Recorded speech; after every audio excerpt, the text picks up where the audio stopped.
श्रीमद् कुंज विहारणे नमः। श्री स्वामी हरिदास विजय तीर्थराम। माता ही अपनी संतान की सच्ची गुरु होती है। गर्भस्थ बालक पर अपनी माता के स्वभाव, आचरण और विचारों का जो प्रभाव पड़ता है वह बालक के संपूर्ण जीवन निर्माण का आधार बन जाता है। यदि माता शिशु के उदर में आने पर सात्विक आहार, धार्मिक जीवनचर्या, यम नियम का पालन और भगवत गुणों का श्रवणादि करती है, सत्संग करती है, तो निश्चय ही संतान धार्मिक और भगवत भक्त होती है और अपने कुल को पवित्र करती है। आज भी जो संस्कारी परिवार हैं वे अपने घरों में इस बात का ध्यान रखते हैं। दैत्य माता दिति ने परम प्रतापी हिरण्यकशिपु एवं हिरण्याक्ष इन दो पुत्रों को उत्पन्न किया। दोनों त्रिभुवन विजयी, देवताओं से अजय एवं दुर्धर्ष हुए। इन दोनों भाइयों में परम स्नेह था। सृष्टि के प्रारंभ में ही भगवान नारायण ने जल में डूबी हुई धरा का उद्धार करते समय महावाराह रूप धारण करके छोटे भाई हिरण्याक्ष को मार डाला।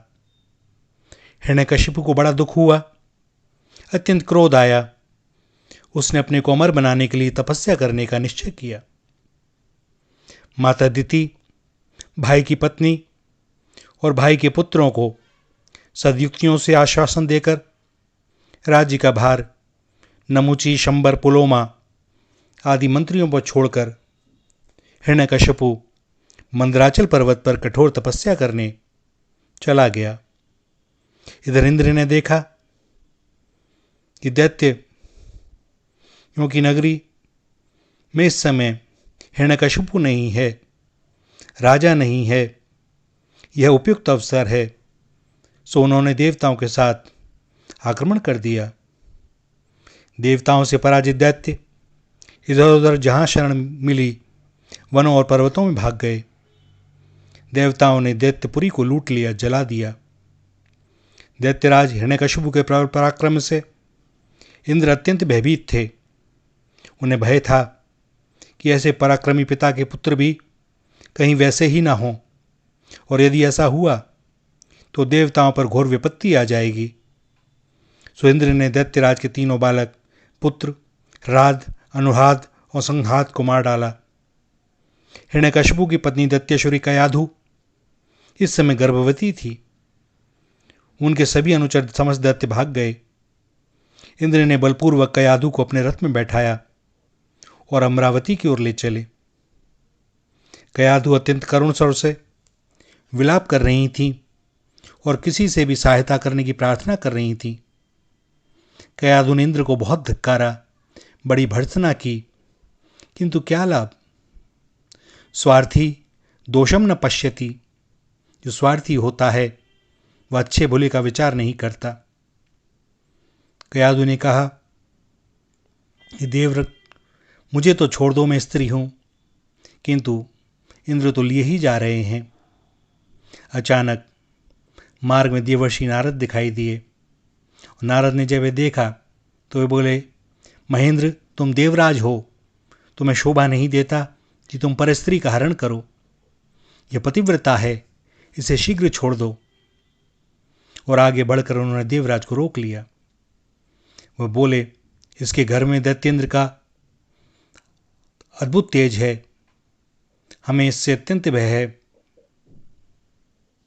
इंद्र ने कहा, क्षमा कीजिएगा कि इसके गर्भ में दैत्येंद्र का तेज है, हमें उससे भय है, हम उसे मार डालना चाहते हैं। भ्रूण हत्या से बचने के लिए मैं इसे अमरावती ले जा रहा हूं।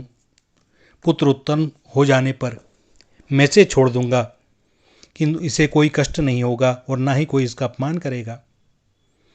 नारद जी को प्रणाम करके इंद्र ने नम्रतापूर्वक यह निवेदन किया।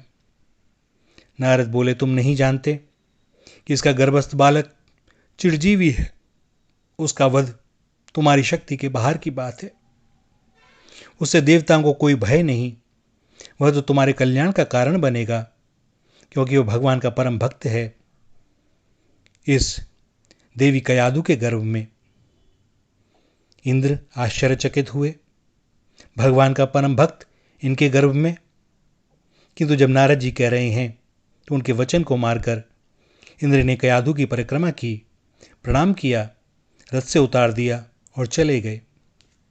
नारद जी ने कहा, बेटी तुम्हारा राज्य तो ध्वस्त हो गया, तुम मेरे आश्रम में चलकर तब तक सुखपूर्वक रहो जब तक दैत्येश्वर तपस्या समाप्त करके लौटते नहीं।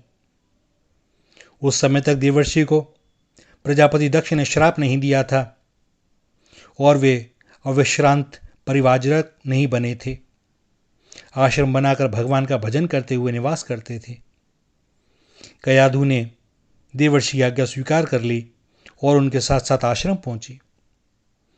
बड़ी श्रद्धा से कयाधु आश्रम की देखभाल करती, देवर्षि की सेवा करती। सम्राज्ञी होकर भी वह तपस्विनी बन गई। अपने हाथों से आश्रम को स्वच्छ करती, लीपती, नदी से जल ले आती। देवर्षि के आदेशानुसार बड़े भक्ति भाव से भगवान का पूजन करती, नाम जप करती। अपने पुत्र की मंगल कामना से सब प्रकार देवर्षि को प्रसन्न करने का यत्न करती। वेदी पर कुशासन डालकर शयन करती, वल्कल पहनती, कठिन व्रतों का पालन करती और कंद मूल फल से अपनी क्षुधा को शांत करती। अवसर मिलते ही देवर्षि उन्हें भगवान के दिव्य स्वरूप, अनंत गुण और भगवान की अद्भुत लीलाओं का श्रवण कराते। गर्भस्थ शिशु को लक्ष्य कर देवर्षि ने योग, सांख्य, भक्ति और तत्व ज्ञान के गूढ़ तत्व का उपदेश किया। संसार की असारता बताकर वैराग्य का प्रतिपादन किया। दैत्य पत्नियां स्वेच्छा प्रसव में समर्थ होती हैं। देवताओं के भय से कयाधु ने प्रसव नहीं किया। बहुत वर्ष बीतने पर जब दैत्यराज वरदान पाकर लौटे, तब देवर्षि ने कयाधु को उनके पति हिरण्यकशिपु के समीप पहुंचा दिया और साध्वी कयाधु के इसी गर्भ से समस्त सुर मुनि वंदित परम भागवत प्रहलाद जी महाराज का जन्म हुआ। प्रहलाद जी की जैसे कथा आती है, वही कथा अभिमन्यु के संदर्भ में आती है।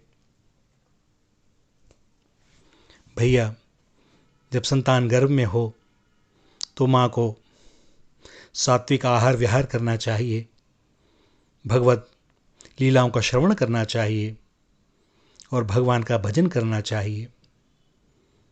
इससे संतान के ऊपर बहुत गहरा प्रभाव पड़ता है। आज इस भयंकर कलकाल में हम लोगों की जो दुर्दशा हो रही है, उसका कारण यही है